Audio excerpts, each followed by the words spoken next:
ବାଲେଶ୍ୱର ସହରର ମୁଖ୍ୟଶାଳାକୁ ଯାଉଥିବା କୋରୁଡ଼ା ପଞ୍ଚାୟତର କୋରୁଡ଼ା ଗ୍ରାମ ତରଫରୁ ଯେଉଁ ଚନ୍ଦନ କମିଟି ହେଇ ଆରମ୍ଭ ହେଇ ଆଜି ପର୍ଯ୍ୟନ୍ତ ନିରବଚ୍ଛିନ୍ନ ଭାବରେ କମିଟିର ସଦସ୍ୟ ଏବଂ ପାଖପାଖ ଅଞ୍ଚଳର ବଦାନ୍ୟ ବ୍ୟକ୍ତିମାନଙ୍କ ଦ୍ୱାରା ଯେଉଁ ସାହାଯ୍ୟରେ ଏଠି ଚାଲିଛି ଏଥିପାଇଁ ସର୍ବପ୍ରଥମେ ମୁଁ ସେମାନଙ୍କୁ ଧନ୍ୟବାଦ ଦେବି, ସାଧୁ ଦେବି ତାଙ୍କର ଏହି ଉତ୍ସାହ କାର୍ଯ୍ୟକ୍ରମକୁ ଚଲି ରଖିଛନ୍ତି। ମୁଁ କହିବା ପାଇଁ ଚାହେଁ 2009 ମସିହା ପ୍ରଥମ ବିଧାୟକ ହେଲା ପରେ ବନ୍ଧୁ ଗୌରୀ ବାବୁ ଏବଂ ଏହି ଅଞ୍ଚଳ କମିଟିର ସମସ୍ତ କମିଟିର ନିମନ୍ତ୍ରଣ କ୍ରମେ ଏଠିକି ଆସିଥିଲି। ଆସି ମଧ୍ୟ ଗୋଟେ ଉତ୍ସବରେ ଯୋଗ ଦେଇଥିଲେ।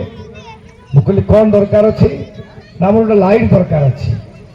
ସେତେବେଳେ ମୋର ପ୍ରତିନିଧିତ୍ୱ କରୁଥିଲେ ଗୌରୀ ବାବୁ। ମୁଁ କହିଲି ଗୌରୀ ତୁ ଏଠି ଲାଇଟ୍ ଫାଇଟ୍ ଦେଇଦେ। ଯାଉ ସେ ସମୟରେ ଲୋକମାନଙ୍କର এই ଅଞ୍ଚଳ କମିଟିର ଚନ୍ଦନ ଯାତ୍ରା କମିଟି ଭାରି ଉତ୍ସାହିତ ଥିଲେ। କହିଦେଲା ପରେ ମୁଁ ସାଙ୍ଗେ ସାଙ୍ଗେ ଦେଇଦେଇଥିଲି। ଜନତା ହାଇସ୍କୁଲ ପାଖରେ, ଏଠି ଚନ୍ଦନ କମିଟି ପାଖରେ, ସବୁଆଡ଼େ।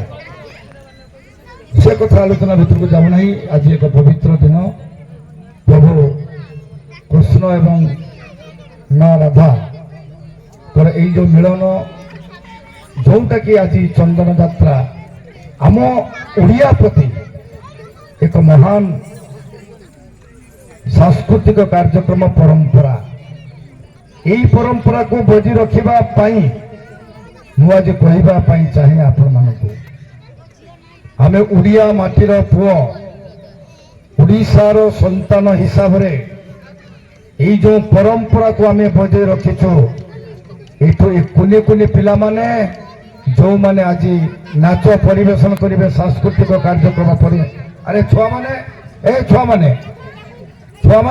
ଏ ଭଲ ପାଇବା, ମାତୃଭୂମିକୁ ଭଲ ପାଇବା, ଗାଁକୁ ଭଲ ପାଇବା, ବାପା ମାଙ୍କୁ ସମ୍ମାନ ଦେବା, ଗୁରୁଜୀଙ୍କୁ ସମ୍ମାନ ଦେବା, ଅତିଥିମାନଙ୍କ ପାଖରୁ ଶୁଣି ତମେ ଚେଷ୍ଟା କରିବ এই ମଞ୍ଚରେ ତମେ ଦିନେ ଆସି ଅଭିଭାଷଣ ଦେବ, ସେଇଭଳି ଭାବରେ ତମେ ଚେଷ୍ଟା କରିବା ଦରକାର।